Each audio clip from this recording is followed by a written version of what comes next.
ఏం కావాలి సార్? ఒక ప్లేట్ చాట్. మీకు? గొడ్డు మాంసం. మారువా నువ్వు మారోరా. మేము వేసిన బాంబ్స్కి మీకు భూకంపం వచ్చింది. మేము కూడా బాంబు చేస్తాం. తినేటప్పుడు వద్దురా బాబు, నీకు దండం పెడతా. సరే సీజ్ ఫైర్ చేసుకుందాం. చేసుకుందాం కానీ మీరు టెర్రరిజం నాపేయాలి. మా దగ్గర ఆటం బాంబు హే, మీ సిటీ మీద వేస్తాం. సిటీలో మీకు సపోర్ట్ చేసే ముస్లిమ్స్ కూడా ఉంటారు కదా, మరి వాళ్ళు కూడా చచ్చిపోతారు. वो सब मेरे को मालूम नहीं है. మా దగ్గర atom bomb hey.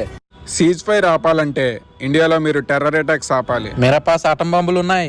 Jammu and కాశ్మీర్లో చొరబడకూడదు. మేరా పాస్ ఆటం బాంబులు ఉన్నాయి. అయితే మేము ఈ సింధూర్